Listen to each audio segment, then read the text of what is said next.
Hi, everybody. Welcome back to Coaching Sessions with Richard and Al. My name is Richard Grossi, and I am a life and leadership coach in South Africa. I'm here with my friend and fellow coach, Al, in the UK. Al, do you want to say how's it? Hey, Rich. How's it? How are you? I'm Ali. I'm Ali Gordon Coaching, and I'm a high performance and leadership coach. And I'm based in London, Rich, as you know. Awesome. Yeah. So guys, I'm very excited to bring session 6 to you. Elle and I do have a series that is currently on YouTube at the moment. So if you'd like to see any more of our coaching topics that have been in the past, please make sure to subscribe to the coaching channel and preview them at your own time. So this week, Elle's got an awesome topic for us. So Elle, I'm going to hand over to you to introduce. Thanks, Rich. Thanks. So we were discussing about people sort of talking about having sort of limited resources, and I picked a really good book up the other day by Daniel Priestley called Key Person of Influence, and really what that's about is being a key person of influence within your sector. But one of the things he talks about is ILRs, so this illusion of limited resources. So what he sets up is this premise, which I think is a very clever premise, and I want to discuss it with you. So imagine Richard Branson took over your life for a whole year. It's interesting what's going on in your thought pattern there, Rich. He take over your bank account. He took over how he's run the family. He took over your career. He took over possibly your business. He took over all aspects of your life. And the question is, how different would your life look if Richard Branson stepped into your life and was you for a whole year? And I think when I read that, I thought that's a really interesting premise to set up, because I think we tell ourselves we haven't got enough time, we haven't got enough resources, we're not trained enough, we're perhaps not educated enough. And it's just not true. It's not true, because I think we both know that Richard Branson would somehow make these things work. Now, of course, Richard Branson is a billionaire and he's sort of built many, many businesses, so he'll have lots of resource at his hand. But I think us as individuals, we all have resources that we decide perhaps subconsciously not to tap into. And I kind of wanted to discuss that with you, like when you became a coach and when you decided to make some big changes in your life, what resources did you check into, Rich? And with your clients, what are the conversations they're having with themselves in terms of lack of resources about how to change? Because we both know change is extremely hard. It's about unbaking so much of your identity, but it can be done, but you need to lean in and you need to use the resources around you. And I just wanted to kind of open that up and see what you thought.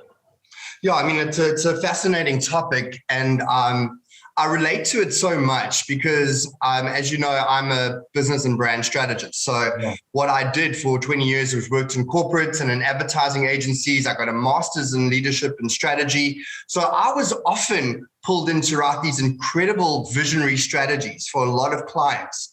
And it was very simple for me to, get a brand that was defunct or broken and suddenly turn the whole thing around and present it to the client, and they would love it. And it was a very interesting thing that I was able to see a lot of possibility and opportunity for other people. But when it came to myself, I was like, you know what? I've worked hard enough to get where I am. I'm not, too happy in the role because I've been doing it for a long time. I need something more and I want to help people. That's my passion. That's my heart. But I'm good at this. So let me stay. The problem is, the end of that word is let me stay stuck. Okay. That's the thing. Okay. That's the thing. And so it just so happens out that as I also lecture at the moment, and I lecture in leadership and in strategy. And Richard Branson is a fantastic example because he is a visionary. He is a natural born leader. And, Richard Branson grew up with many challenges in his life. He had crippling dyslexia as a child. And, he started up many businesses, as we know of, and he's had quite a few failures, but he's never given up. He's never given up, and he's got a wonderful saying, and it goes on the lines of, it doesn't matter how many failures you have, it's how you bounce back. And so I think when it came to me in my life, when I stayed stuck for a very long time, I just realized, do I actually take a risk, take a chance, and a calculated decision about making myself happy. What was keeping me back was just fear of failure. Okay. Fear of not being the top guy as I was in the company like I used to be. I was always that touch point. And I felt like, without that support, I'm on my own. Can I do it on my own? And all those fears started creeping up until I actually just started doing a bit of an audit on myself and identifying exactly what it was that was keeping me back, and realize what the risk was. The risk was staying stuck because of fear of something I didn't know or wasn't sure would ever happen, and what would be the payoff of either way. And so I sided with ambition and curiosity and all those moods that I often talk about. What would happen if? Where would my life be if I did X, Y, and Z? And so I really sided with that creative side of me, which is quite strong in me, and thought, well, let me play this out. Let me play the sequence out. And I took action in those areas. I didn't just stay stuck and was like, okay, it's too much of a risk. I'm not going to do it. I started studying part-time while I was working. I also started lecturing at nights while I was still working in a corporate job. So I started trying out these little things to find my fit. And I often find clients of mine will come absolutely riddled with anxiety about making changes. And the sentence are always is like, but if, or because seem to be excuses. I can't do this because of, but why can't you? So I think identifying what it is that's keeping you stuck and away from seeing the possibility and opportunity in your life is potentially the key to that lock. It's a great conversation starter for oneself. And yourself, Al, what are your thoughts around that? I love the what if statement. What a clever statement. Huh? It really kind of opens up opportunities. So about me. So yeah, very similar actually. So I was a director of many sort of created and launched and ran, over about 55 hospitality businesses in my previous career. And that was my identity. And I thought what you were saying about you were the top man, your identity was built around being the top guy, being the guy that could deliver. And then you had to sort of strip back that identity and take a chance to be somebody else. And I think that's very true. That's what keeps a lot of people stuck, is that sort of being in that sort of scared place. Well, hang on, I've spent all this time being this person. Can I possibly be that person that I need to be?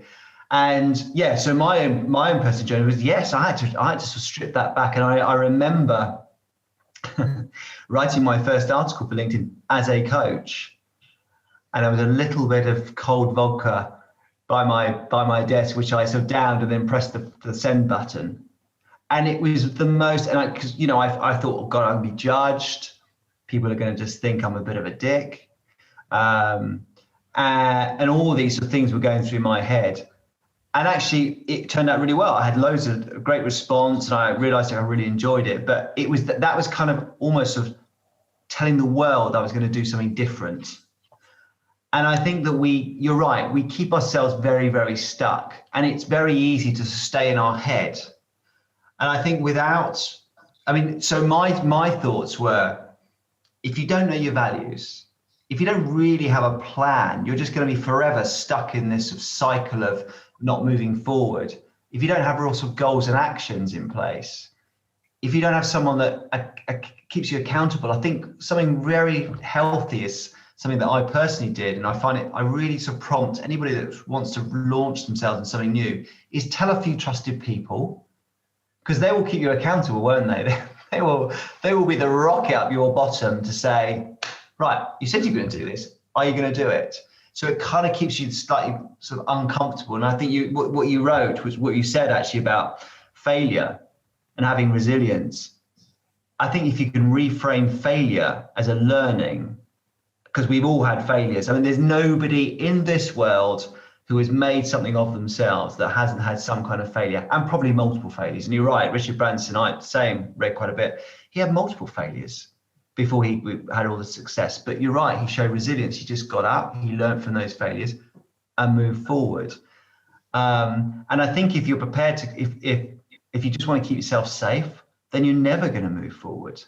Ever, ever, ever. You've got to get uncomfortable. You've got to get comfortable being uncomfortable. So yeah, I suppose that's my thoughts on it. Does that make sense? Yeah, totally. What I'm also thinking is that, like an earmark of a great leader and a great visionary is agility. Sorry, I've just got this bloody thing, like the sponsor thing on my screen that's just popped up. No It's irritating my is agility. Being able to be agile in your life, with your dreams and with your ambitions, etc. It's harnessing that power of the imagination. And that's why a lot of leaders have vision boards. They are visionaries. They pull in various resources. They're not scared, as you said, to have communication with people. They're very good communicators, not only with other people, but with themselves. And I actually have done a workshop on resilience, and it's amazing how many stumbling blocks as human beings we pick up on our journeys. But what if they weren't there? Like Richard Branson, for example, as you said, has had many stumbling blocks, but he's reframed them. He's reframed them into learning opportunities. What can I take from this failure that can reinforce the next attempt? And that's how we can motion our way throughout life and look for the possibilities and opportunities in everything that we do. So for example, if there is a failed relationship that you've had, okay, fine, there might be heartbreak. What have I learned from that to reinforce or strengthen the next relationship I have? Mm-hmm. And so it goes on with every learning area that we have. And I've got an amazing example of this. My mom, for example, she was just a teacher, and she wrote a book called Just an Ordinary Teacher. But she was just a normal government teacher. And when she was, I think she was about 24, she decided to live out her dream of starting a preschool. I think she was about 5 months pregnant with my sister. She already had my brother, and she started off with 9 children. And she started the preschool off in my grandparents' house. So she moved them into her house, and she used their house as her first preschool. And it was the first privately owned school in Durban. And everybody was like, no, this is a bad idea. Her friends told her, the family members said it was a bad idea. And she pursued her dream, and she worked hard at it. She worked very, very hard at it. And 50 years later, she had the preschool, a baby care, a high school, a primary school, a teacher training college. Wow. Yeah, as part of it. And it actually consumed 2 roads from a little school. And that was because she was a visionary. So when we talk about if Richard Branson took over your life, if you guys are thinking of, if Richard Branson is not a tangible kind of an example for you, think of people that you know. And like for example, this is in my own family. What are those characteristics and attributes? It's agility, it's communication, it's empathy, it's humility. Those are the attributes of a leader that we can pull into ourselves and say, what can I do with this? And a wonderful thing that I'm sure Richard Branson has done, not that I know the guy, well, not yet, give me some time. But another thing, because I'm very passionate about personal branding, is that he has built an amazing personal brand around himself. And people who are very well organized at building personal brands become architects of their own life. And so what I often say to clients, when they get stuck in this, like I said earlier on, in my corporate job, I was stuck and I can't be anywhere. I say to them, if you, for example, wanted to live in a 3-bedroom house with 2 bathrooms and a double garage, and that was your thing, and you went out to look for this house and you moved into a 1-bedroom apartment with 1 garage, you can't move in there and then bitch and moan for the rest of your life that that's all you've got. What you can do is you can become the architect of that and say, this is not good enough for me, like I did with what I was doing. I love it, but it's not good enough for me. I need expansion. I need to be agile in my life. And go and find your 3-bedroom house with the double garage and 2 bathrooms. Or better yet, build it yourself. Construct your own life around what you are passionate about. And like El said, your values. Really dig in deep. And you know what? It doesn't necessarily have to mean you have to go out there and start an airline like Richard Branson. That's not what we're saying. It's about looking at what really fulfills you as an individual. And if you are feeling stuck, it's about having that conversation with yourself. Where is there freedom? Where can you find that freedom within yourself? So I don't know if that makes any sense to you. Yeah, I just wanted to pick up on the point about your mum. Actually, I think there's a great lesson in there, and I think there's a great phrase: "How do you eat an elephant? Piece by piece." And she ate the elephant piece by piece, didn't she? And I think if you've got an idea or you need to make change, you can't do it all in once. You have to kind of break it down to easy bite-sized pieces. So yeah, they do scare you a bit. They make you feel a bit uncomfortable, but so you can actually do them. The big thing looks massive, so you'll never do it. The small pieces make it a little bit easier, which is kind of what your mum did. And I didn't know that about your mum. It's fantastic, an amazing story. The other thing I would say as well, that Google says who you are, not you. So Google will take, if you Google yourself, you can see what Google is saying about you. And if you're interested in sort of creating a persona or a business or a new company or whatever, you have to kind of make sure that Google knows what you're doing. So that's key. But yeah, I think you're right. I think it's really around a mindset piece. And you can talk, everybody can talk about they want to change, but you have to take that first step. And it doesn't have to be some massive step. It just means writing down what it is you actually want to do, and then finding someone to keep you accountable with that, and just do it bit by bit. Don't give up your day job necessarily. Just start studying, get to understand these things. And otherwise you're just going to sit and feel comfortable. And the whole point, someone very wise said to me, that uncomfortable feeling you're feeling is growth. And isn't that true? I mean, you are going to grow. Whatever you do, if you decide to make changes, you will grow. And that's what life's all really about, from my point of view.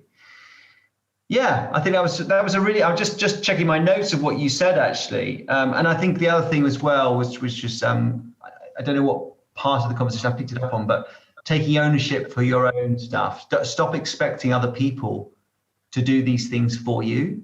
You have to take ownership and get these things done. Waiting on other people to get moving. Like, you often hear people wanting to start a business and say, oh, I'll get a business partner. Why? Just do it yourself and then find the right person along. You got to take ownership of these things and not lean on people all the time.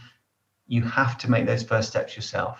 So yeah, I suppose those are my learnings from it. And I just think it's a great story to tell yourself. If Richard Branson wants to take over your life, if you've got big plans, what would he do? And start from there. No, I agree. And I think, like a great way to kind of end with the topic. If Richard Branson did take over most of our lives, he would say, be agile, be brave, be courageous, look for opportunity, look for possibility. And it doesn't have to be in something that is so way out there, like becoming an airplane pilot. You can find opportunity and possibility in everything that you do. In your current work, you can do it. I mean, I know of millions of people who have had successful careers and had a great job, but found an opportunity in the same market where they've established themselves in their own business of a similar nature. We can find opportunity and possibility if we are able to look past and through that fear that says, stop. Because a lot of people stop right there when it does tell you. But if we look a little bit further along and we have a conversation with it, what is it that's telling me to stop? Because fear is a meaningless word. It doesn't mean anything. But when you start exploring it and expanding it, you can kind of identify what is actually keeping you there and then have a conversation with this. Is it saying that you're not capable, that it's not possible? And then you say, but why not? Because I always say to my clients, that if one, as this is especially with addiction and my addiction clients, if one person in the world can overcome an addiction, it means that it is humanly possible for anybody in the world to overcome an addiction. It is not as if they had got a divine message from somebody that came down and bestowed a gift upon them. One person overcame addiction through hard work and through really persevering through those trials. And if they can do it, it means that you can also recover from addiction. And it's the same thing with opportunity and possibility. It's like Richard Branson looked past and through that fear. And every time he failed, he took that as an opportunity to learn. So if he overtook your life, that's what he would be saying to you. He'd be picking you up and saying, come, let's do this. Let's do this. But at the end of the day, he'd be looking at what you can give, not what he could give you, because he can't give you anything. All he could do is just give you words of encouragement. And as individuals, we are so resourceful if we are able to work alongside our fear and stop fighting with it in a battle. Listen to it. It's probably there to encourage you. It's not there to keep you hostage and trap you. So that's kind of how I would like to finish that one off on my side. Oh. Love it. Enough Awesome. said, Rich. Enough said. I think it's been a really interesting conversation, actually. Yeah. I'm going to go away and think about it a little bit more as well. But yeah, really, really interesting conversation. Thank you. Awesome. Well, guys, thank you very much for tuning into episode 6. And as I mentioned earlier on, please go check out episodes 1 to 5. There's been some awesome conversations. Thank you so much for your comments. They've been so great to read. And we look forward to seeing you next week. So from me, I'm going to say cheers. Al, you want to say goodbye?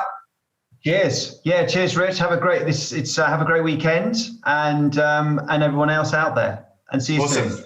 Thanks, guys. We'll catch you next week. Bye-bye. Okay. Cheers.